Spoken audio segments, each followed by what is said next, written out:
Yeah. All right, just remember. All right. Oh, sorry. Did you guys want to say something? Okay. Yeah. All I was going to say is you come here to a public university and you say what you want to say, Yeah.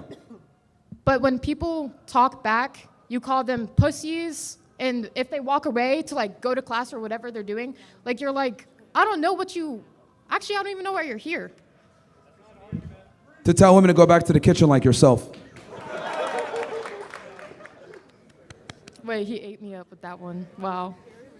No, what I'm saying is like you're on a public, you're on a public campus and you just told him that he shouldn't be out here contesting what you're saying. No, I said he's making points. What kind of comeback is that? Like, He was making points, and I think a lot of people here that are listening would agree that he was making points. See, here's the problem. We need to go back to telling people they're stupid. We don't do that enough, all right? We don't do that enough. Like, we have all this fucking faggotry. I got autism. I got ADHD. How about you're just okay? Mouth breathing, window licking. That's what it is. I'm tired of having to bite. Hold on, woman, hold on. I'm tired of having to bite my tongue and not tell motherfuckers they're retarded when they're retarded. If you can't understand certain concepts or something offends you, like take a little bit of self-control, be an adult and be like, let me respond to that versus getting all triggered or whatever. So, for example, yourself, you're angry right now, you're very triggered. You can't even formulate an argument. Like, there is no argument. All I was saying is that you're on a public campus, and when people have opinions that don't agree with yours and they try to represent them, all you have to say is they're dumb and they're stupid. No, they can't back it up. Okay, can I talk? Well, they can't back up their opinions. That's my point. Bro, that was all I was going to say, but they wanted me to come up here and talk. And yeah, because you're walking by heckling. So what do you disagree with? What's wrong with what I'm doing? Like, what is your main grievance? There's nothing wrong with what I'm saying is you're saying your points. People are here also saying their points, but they're dumb and they're stupid just because they don't agree with you? No, because they can't back up their points. Okay, then how are you even backing up yours? Like, you just call people stupid and dumb in the R slur. Okay, what is your disagreement? And then we can have a discussion on it. Go ahead. No, I'm good. See, exactly. Like, it's like, bro, this proves my point. It's like, walk by, heckle, talk shit. Myron. Okay, how am I wrong? I don't know what to say.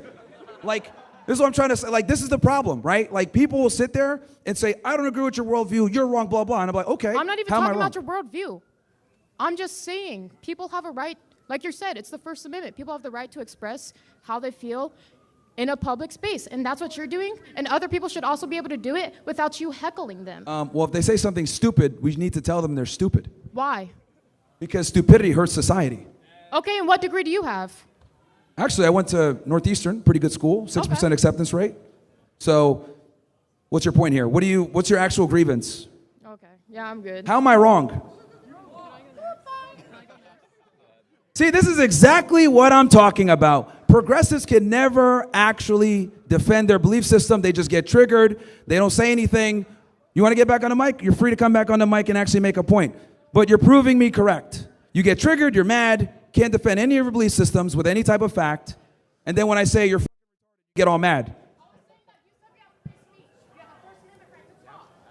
That's true.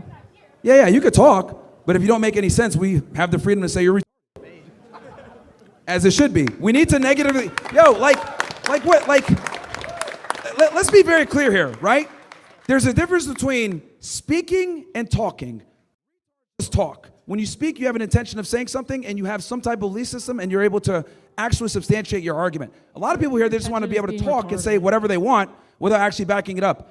We should be telling those people they're because not everyone deserves a voice. Let's be honest. Not everybody deserves a voice.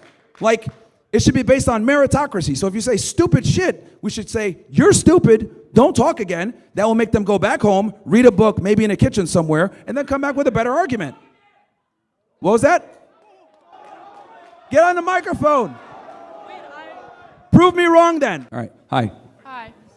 I had a question about your Bring Back Shaming campaign. So I heard you say earlier, well, not say, but you used the duct tape analogy. Essentially, in my eyes, saying that once is always a slut. Is that correct? Well, if she's been on too many surfaces, then that'll create a problem. Okay. Not sticky anymore. So in your eyes, if someone is or like sleeping around in their younger years and then later on in life in their mid-20s they want to settle down and they get a devoted boyfriend or husband or whatever, are they still like, can they not be a loyal and true girlfriend or partner? Well, the thing is that can a girl that had a promiscuous past be a good wife in the future? Mm-hmm. There's potential there, but the likelihood is down. Okay. And I look at it like, as a man, you take on way too much risk within marriage to have a gamble. Okay. Like, I mean, would you pay full price for a vehicle that had 100,000 miles on it? Okay. It's a similar analogy to the duct tape. I understand your analogy. So I guess my question also is, if a man is doing the exact same thing, in your eyes, what's the difference? Well, men and women are not the same. A man that can have sex with 100 women is probably doing something right, versus a woman that has sex with 100 men is doing something very wrong. Why? Why? Why? Yeah. Okay, well, I'll ask you, are you picky? Sometimes, yeah. Yeah, you're selective, right? And I would argue probably most of the women here are fairly selective to a degree. They will not have sex with every guy that they come in contact with. Absolutely. Now, with the rest of us as the guys, we'll smash anything for the most part, right? So, since women are more selective, right? Your question was specifically, what was it again? Well, I'm asking the differences. Oh, yes. It's not natural for a woman to be a whore because women are selective, right? Men, we're designed to spread our seed far and wide. Women are designed to keep their seed for the best man that they can get. It's just very simple. You can only have one child a year, right? Which means since you can only have one child per year, the person that you mate with needs to be able to bring certain things to the table to ensure that he not just provides for you, but also provides for your child. And this is why women are naturally selective and look for what I call survival traits, versus men are interested in replication traits. Women want, is he tall, strong, competent, can he take care of me and a child, does he have enough resources? For men, we're just like, is she hot? So we completely go off different things. And for a man to have sex with 100 women, he has to have some charm, he has to have something, he's doing something right. He has status, money, charm, whatever it may be. If a woman is having sex with 100 dudes, she's a whore, because women can just get laid whenever they want. So if women are more selective, why are they the sluts? Well, here's the thing. They're selective with a certain group, but okay. What's a certain group? What do you mean by that? Okay, so the top, I would say 10% of men are having sex with a majority of the women. It actually applies the same here as a college campus. If you look at a college campus, right? Frat guys, athletes, etc., they're having sex with the majority of the women, right? And a lot of guys just don't get anything or get scraps. So women are still having sex, it's just with a smaller percentage of the men. But that's still a lot. Does that make sense? No, I don't think it makes sense. So they're having sex with a lot of people, or they're being selective, but they're it's still okay, having guys. sex She's a with woman. a lot of people. Don't make fun of her. Sorry, so go ahead. They're having sex with a selective group of people, but it's still a lot of people, is what you're saying? Yeah, because 10% of a population is still an enormous amount of guys. Okay, and it's the majority of the frat guys, majority of the... I'm just using that as an example. Like a college campus, in that way, kind of almost simulates the real world with on a college campus, athletes and fraternity guys tend to have the status they get the girls. Sure. In the real world, guys that have money, that have status, maybe they're famous or whatever, they get women. So what ends up happening is the majority of the women overwhelmingly are chasing a small percentage of the men. And I would argue with social media, that's even more heightened. I would agree. Okay, I think that's all I have. Thank you. No problem. Good questions, by the way. Who's up next? Okay, I'm sorry I just got here, but I just had a quick question. So, where do you see, women in terms of, college and, actually trying to, get a degree in bettering themselves? Whether that be, with different majors or, I don't know. What do you think about women trying to get degrees and not just staying home and... It's a waste of time. I think women should be prioritizing trying to find a guy and build a family. I do understand that going to college, can have some benefits of maybe getting a job or whatever, so that if you don't find a guy, but I do think that women should be prioritizing finding a guy while they're in college. Okay, can you explain, kind of why that is? Because women have a finite amount of time to find a partner when their sexual market is at the highest. Because as women age, they lose value. Okay, and then what would you say, you're, are you, pro-Trump, I guess, or, what's your, political affiliation? A lot of people call me far right, but I mean, whatever they want to label me. Okay. I did vote for Trump, but I don't like the war. Okay. Is there anything else that you feel like you don't align with Trump, I guess? Or, I don't know, when I, like, look at what you're doing right now, it reminds me a lot of, like, Charlie Kirk, what he did. I feel like, though... I'm further right than Charlie Kirk. You were what? If you need a barometer, like, I'm further right than Charlie Kirk, I would say. Okay. Okay, that's all. I was just wondering. Yeah. Rest in peace, Charlie. Who's up next?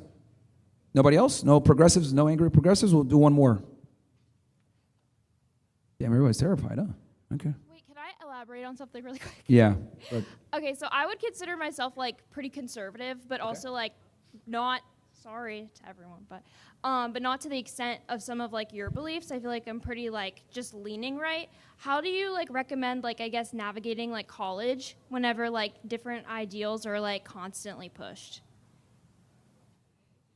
Well, it depends. For a female or for a male? For me. For you? For a female. Try to find a guy that has a similar ideology and get married as soon as you can and have kids. I mean, like, just being, like, an individual myself. Like, not, I don't really care about, like, what, like, a boyfriend or a male has to say. Like, me, like... Yeah, that's the problem.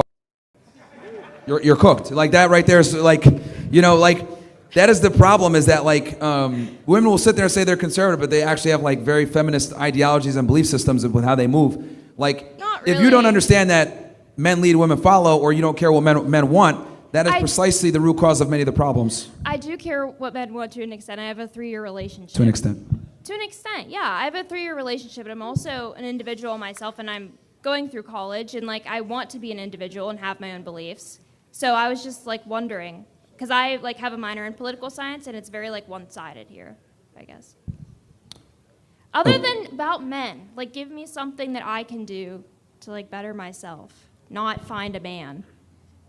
Well, I don't know if you're in a happy relationship because you're like over here like I'm an individual and all this other stuff. So, I mean, typically when I see a woman that is in a relationship where she's like smitten by the guy and everything, she like is completely submissive to him. She doesn't really care about her individuality so much. She understands that, you know, her identity is tied up with his identity, right? She wants to take his last name. And this whole like I'm an individual like mindset that a lot of modern women have, that is the root cause of the problem. It's like I want a career. I want to do what a man can do. Well, we don't want to date ourselves. We don't want a woman that behaves like a guy because career aspirations and being politically involved in those other stuff, we don't care about that. We don't find that attractive. As much as guys might lie and say, oh, I want you to have a career, we don't give a about that. Okay, thank you. And that relationship is cooked. Okay. All right, guys. I hope you guys enjoyed the discussion here, right? What are we going to do? We're going to do some pictures, or we have time still, or no? Yo, take some pictures, hang out and shit like that if you guys want. Yeah. What was that? Oh, single file over there? Okay. Single file over there, guys. I'll hang out, take as many pictures. I'm not Hollywood. And, yeah, man, hope you guys enjoyed it.